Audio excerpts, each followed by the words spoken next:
Good morning student. हम plus two class के first chapter को कर रहे थे, तो आज इस चैप्टर को हम स्टार्ट करते हैं और यहाँ पे देखेंगे इस पैसेज में कि क्या क्या टफ वर्ड हैं और कौन कौन से क्वेश्चन जो यहाँ से एग्जाम में आएंगे वो भी हम इसी दौरान डिस्कस कर लेंगे। ओके, सो यहाँ से हम लेसन को स्टार्ट करते हैं। Whenever I looked up from my writing I saw mister Hamel sitting motionless in his chair and gazing first at one thing, then another, as if he wanted to fix in his mind just how everything looked in that little school room. Okay, तो lesson को हम देखते हैं यहाँ पे कि यहाँ पे जो नरेटर है वो क्या बोलना चाहता है। तो जब फ्रेंच को उसके टीचर द्वारा वो राइटिंग वर्क दिया गया होता है तो वो आगे बोलता है, जब भी वो देखता है okay, whenever French looked up, जब जो फ्रेंच है वो ऊपर देखता है ओके, अपने राइटिंग को छोड़कर अपने टीचर की तरफ ध्यान देता है, तो वो क्या पाता है, आगे लिखा उन्होंने कि जो मिस्टर हेमल है वो अपनी चेयर पे बैठे हुए हैं। He was not making any movement, और वो कोई भी मूवमेंट नहीं कर रहे थे। यहाँ लिखा हुआ कि वो मोशनलेस थे ओके, कि वो कोई भी मूवमेंट नहीं कर रहे थे और वो हिस्ट was staring at things in the classroom one by one, और जो वहाँ पे क्लासरूम के जितनी भी थिंग्स थी उनको वो वन बाई वन करके गेजिंग कर रहे थे, यानी स्टेयरिंग कर रहे थे, घूर रहे थे उनको। मानो ऐसा लग रहा हो कि वो इन सभी थिंग्स की अपनी इन सभी थिंग्स जो कि क्लासरूम में है, छोटे से क्लासरूम में है, उनकी एक फ्रेम अपने माइंड में बना लेना चाहती हूँ। ओके, सो नेक्स्ट देखते हैं। Fancy for 40 years he had been there in the same place with his garden outside the window and his class in front of him, just like that. Okay, next होगा just like that। तो next जो French continue अपनी thinking को continue रखता है और वो कहता है कि इमेजिन करो कि जो मिस्टर हेमन है वो सेम ही क्लासरूम में 40 ईयर्स तक रहे, यानी एक ही क्लास को वो 40 साल तक यहाँ पढ़ाते रहे। His garden was outside the window and his class in front of him, उसका जो गार्डन है वो विंडो के बाहर में है और जो उसकी क्लास है वो उसके सामने है। ओके, और are still at the same place, सभी चीज़ें एक ही प्लेस पे हैं। तो नेक्स्ट देखते हैं कि नेक्स्ट यहाँ पे लेसन में क्या है।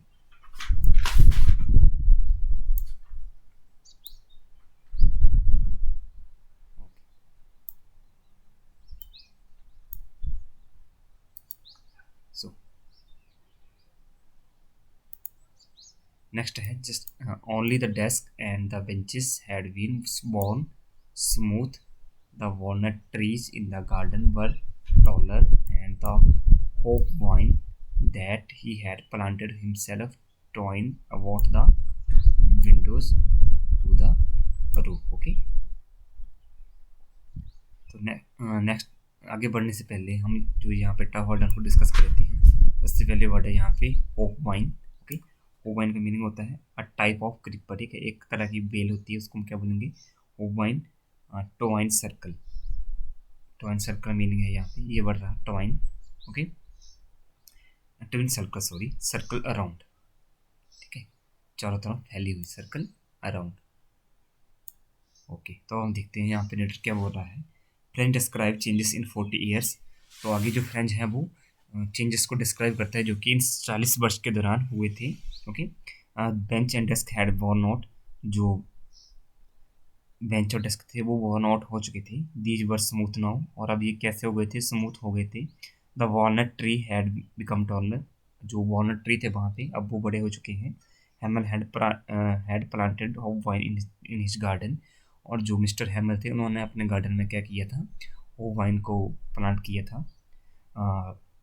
These had taken support of window to climb up to roof, nothing else had changed, और ये जो होप वाइन थी इसने क्या किया था, विंडो की सपोर्ट लेके ये कहाँ पे और छत तक पहुँच गई थी। नथिंग एल्स हैड चेंज्ड, और यहाँ पे अब उसके अलावा कुछ भी चेंज नहीं हुआ था। ओके, नेक्स्ट है how it must have broken his heart, how it must have broken his heart to leave it all, poor man, to hear his sister moving about in the room above packing their trunks for they must leave the country next day. Okay, तो broken his heart का meaning यहाँ पे बताया, broken his heart, इसका meaning होगा feeling very sad. तो आगे जो फ्रेंच है वो अपनी जो थिंकिंग उसको कंटिन्यू रखता है और भी सोचता है कि अब मिस्टर हैमल यहाँ से आ रहे हैं तो उनका जो हार्ट होगा वो काफ़ी ज़्यादा क्या होगा, दुखी होगा, या उनकी जो फीलिंग होगी वो काफ़ी ज़्यादा सैड होगी। ठीक है, his sister was doing packing on the first floor. On mister हैमल की जो सिस्टर थी वो क्या कर रही थी, पैकिंग कर रही थी फर्स्ट फ्लोर पे। All could be all could hair that sound because they were living the country next day. और फ्रेंड्स को ये जो पैकिंग करने की साउंड थी वो सुनाई दे रही थी, और ये पैकिंग इसलिए हो रही थी क्योंकि उनको क्या था, इस देश को छोड़ के नेक्स्ट उनके जो टीचर थे उसको इस देश को छोड़ के अगले दिन यहाँ से जाना था। ठीक है, नेक्स्ट है यहाँ पे what he had the courage to hear every lesson to the very last after the writing. We had a lesson in history and then the baby chanted there wa we wo वो। Okay, तो यहाँ पे कुछ word दिए हैं, सो इनको हम देखते हैं आगे।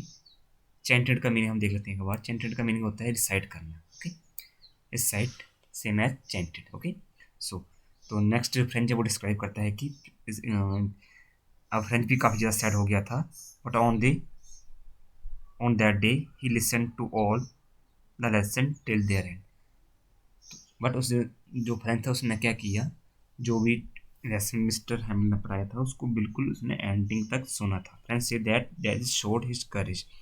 फ्रेंच कहता है कि ये जो बात थी वो उसके करेज को क्या कर रही थी, शो कर रही थी। After of writing हैमिल taught them history lesson after that small kids settled arrived। इसके बाद जो मिस्टर हैमल थे उन्होंने हमें क्या पढ़ाया, हिस्ट्री पढ़ाई, और बाद में जो छोटे बच्चे थे उन्होंने एक जो राइम थी, ठीक है, उसको क्या किया, रिसाइट किया। ठीक है, सो हम नेक्स्ट देखते हैं। ओके, यहाँ से है don there at the back of the room, old Hauser had put on his spectacles and holding his primer in both hands, spelled the letter with them.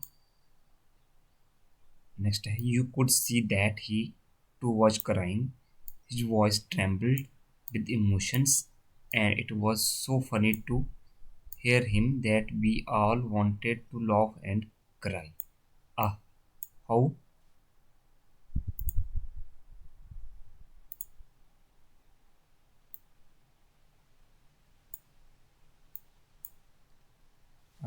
how I will remember it that last lesson. Okay, तो next जो word है यहाँ पे एक tough, उसको जान लेते हैं। यहाँ पे एक टफ वर्ड है आपका ट्रेम्बल्ड। ओके, ट्रेम्बल का मीनिंग होता है क्या, कांपना। सो फ्रेंच डिस्क्राइब मिस्टर हॉजर है पुट ऑन हिज स्पेक्टेकल्स। तो आगे फ्रेंच डिस्क्राइब करता है कि जो मिस्टर हैमन है उसने क्या किया, जो उसका जो चश्मा था उसको लगा लिया। He held his book of primary class in both hands. उन्होंने क्या किया, जो उसकी प्राइमरी क्लास की जो बुक्स थी उसको दोनों हैंड्स से पकड़ लिया। He was trying to recite spelling of words, और वो क्या करने की कोशिश करते हैं, recite the spelling of words. He was crying, और वो क्या कर रहे थे, क्राइंग कर रहे थे। हिज वॉइस वाज शेकिंग, और उनकी जो आवाज़ थी वो शेकिंग हो रही थी, मीन्स वो क्राई कर रहे थे इस दौरान। He was full of emotions, और वो क्या थे, इमोशंस से फुल थे। His voice was very funny, everybody in the classroom wanted to laugh and cry. Franz remembered his last lesson. तो आगे जो फ्रेंच क्या बोलता है कि जितने भी स्टूडेंट क्लास में थे वो क्या करना चाहते थे, laugh and cry. But French जो था वो अपने लास्ट लेसन को अभी भी नहीं भूल सकता था, क्योंकि इस दिन काफ़ी ज़्यादा जो इंसिडेंट थे यहाँ पे हुए थे। ओके, सो नेक्स्ट देखते हैं हम नेक्स्ट पैराग्राफ में।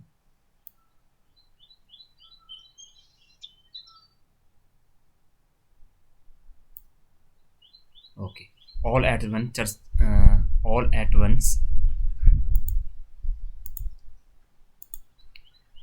all at once the church clock struck 12, then the angelus At the same moment, the trumpets of the Persian returning from drills sounded under our windows. Okay. Next है यहाँ पे Mr. Hamel stood up very pale in his chair. I never saw him look so tall. Okay. All at once का meaning हम check कर लेते हैं यहाँ पे. फर्स्ट वर्ड यहाँ पे all at once का मीनिंग होता है सडनली.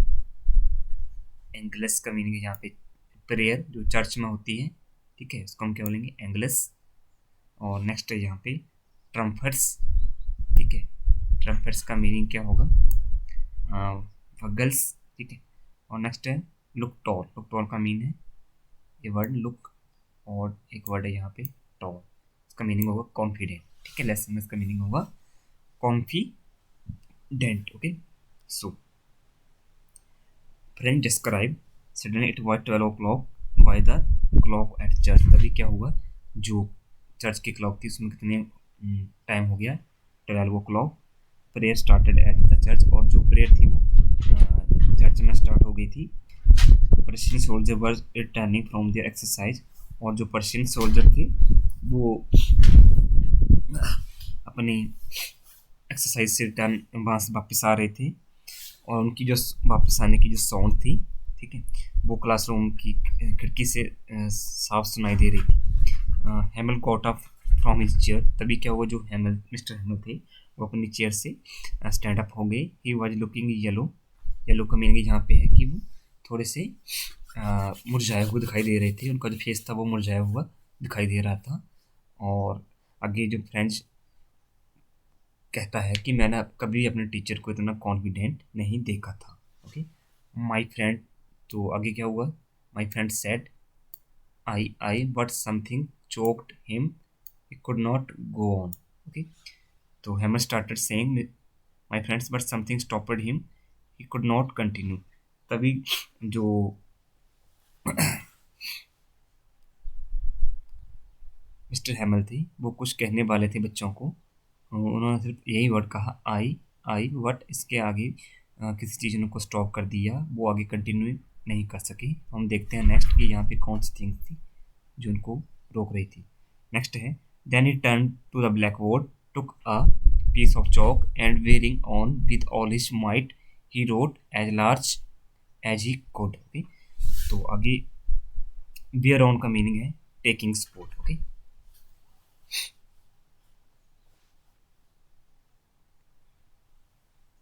ये रहा वर्ड आपका वेयरिंग ऑन या वेयर ऑन का मीनिंग है किसी चीज़ का सहारा लेना.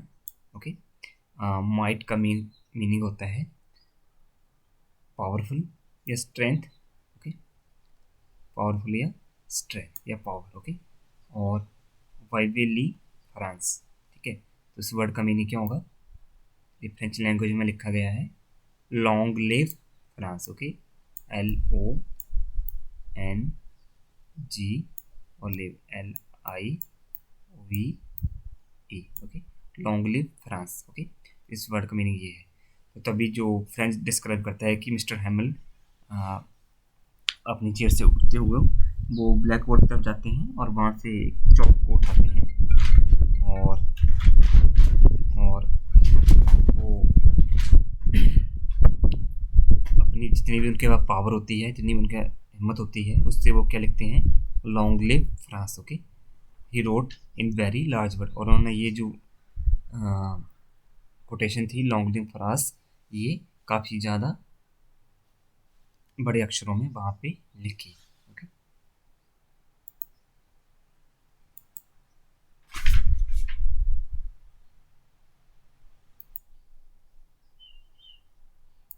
ओके. तो अब हम नेक्स्ट पैसेज देखते हैं कि यहाँ पे क्या है.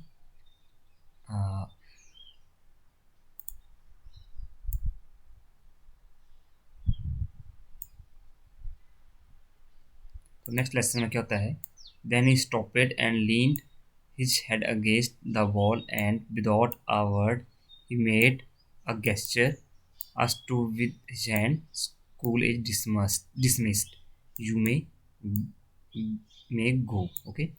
तो तभी क्या होता है, वो ब्लैक बोर्ड पे वो वर्ड लिखने के बाद लॉन्ग लिव फ्रांस जो टीचर होते हैं मिस्टर हेमल वो रुक जाते हैं और वो अपने जो उसका हेड होता है उसको वो कहाँ पे लीन कर देते हैं, against the wall, okay, and without saying a word, ठीक है, वो कोई भी वर्ड नहीं कहते हैं और अपने हाथ से जेस्चर करते हैं, स्कूल इज डिसमिस्ड, कि अब स्कूल क्या डिसमिस हो गया है, इस यू में गो, आप घर जा सकते हो, ओके। सो तो नेक्स्ट देखते हैं हम कि लेसन में आगे और क्या होता है।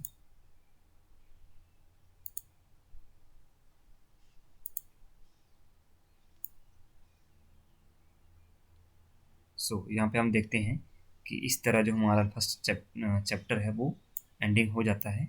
और यहाँ से जो क्वेश्चन बन रहे थे ये रही। फर्स्ट क्वेश्चन है यहाँ पे, what changes did the order from Berlin cause in that school. तो आप सिंपल ले सकते हैं